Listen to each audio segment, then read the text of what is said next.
Hi again. Kenneth Scott Latourette. In this chapter, the main features and the world setting in this particular section of A History of Christianity, which is entitled Four Centuries of Resurgence and Advance, that is from the dates 950 AD to 1350. Now he's just dealt with the birth of the official part of the so-called Holy Roman Empire. And now he says the expansion of Western Europe may be said to have dated from the first of the Crusades in 1096. Through the long line of subsequent crusades and the commerce of the Italian cities, before 1350 it had touched not only Western Asia, but also India and China. These political and economic developments were paralleled by the coming in Western Europe of a distinctive stage of civilization. Many-sided, embodying fresh achievements of the peoples of that region and contributions from Greco-Roman culture. In every phase it bore the imprint of the revived Christianity of the era.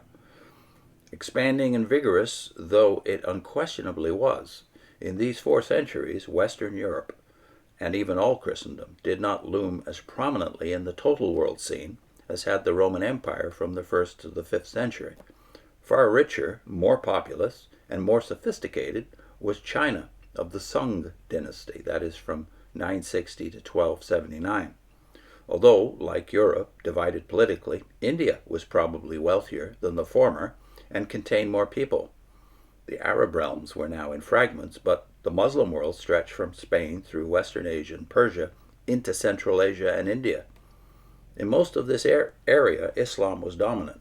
Muslim civilization reached a high level, and its thought, especially that of Averroes, their great Arab philosopher, who lived from 1126 to 1198, this philosophy, the thinking of the Muslim world, exerted a marked influence on the intellectual life of Christian Europe.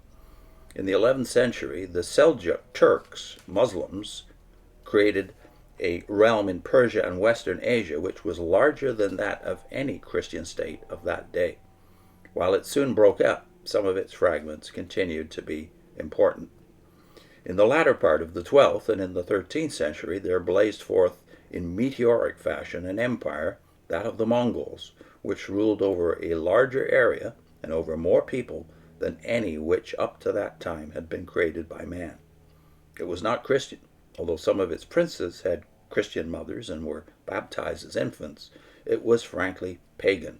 Its founder, best known by his later designation, Genghis Khan, Universal Emperor, was the son of the head of a confederation of some of the tribes in Mongolia. After his father's death, he fought his way to the headship which had been held by his sire.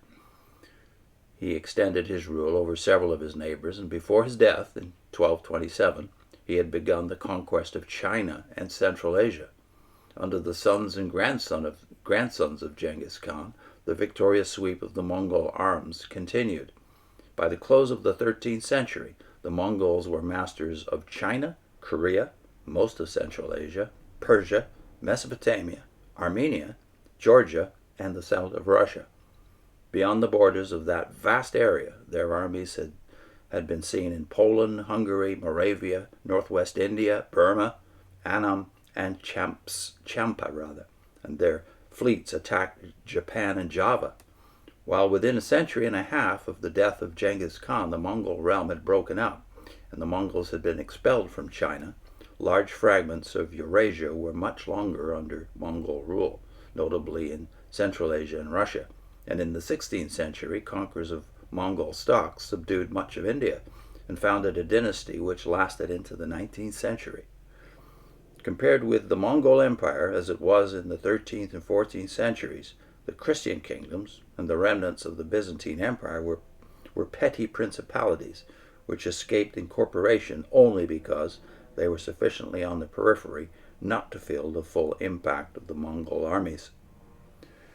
Although in 1350 Christians were more widely scattered geographically than in 500 or 950, they may not have been as numerous as in the former year. In the year 1350, Europe had been more profoundly shaped by Christianity than in the year 950, or than had the Roman Empire in the year 500. Yet the portions of the world which called themselves Christian were by no means as prominent in the total world scene as had been the professedly Christian Roman Empire in the year 400, or even, after an additional century of decline, in the year 500. In the year 1350, to the hypothetical visitor from Mars, Christianity would probably not have appeared as much of a factor in the life of mankind as Islam or Buddhism, and possibly no more so than Hinduism or Confucianism.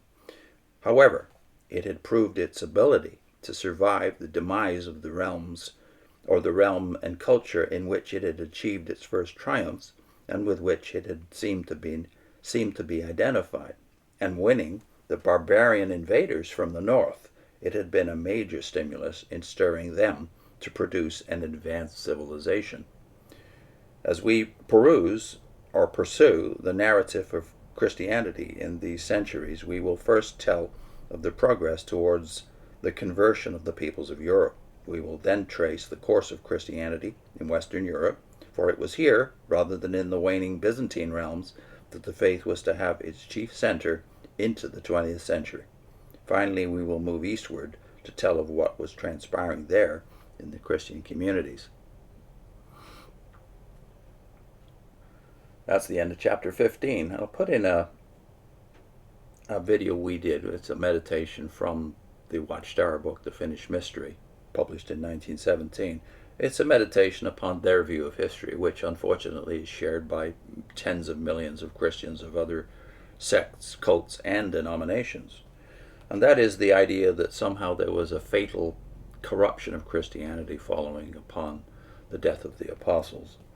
Did papal corruption, is the theme we're pursuing here, did papal corruption prove the church was apostate? And we'll trace the parallels with the history of Israel in the Old Testament to see how Christians really should view the work of God in the world. Is religion the work of God, or is God working through people? So it's not the question is no longer is it true or is it false religion. The question is which people is God using. I'll put in that video, therefore, a link to the Finished Mystery video, and also the playlist, which is not just covering the Finished Mystery, but is covering the whole question of was there an apostasy, a general apostasy around the year 100. See you next time.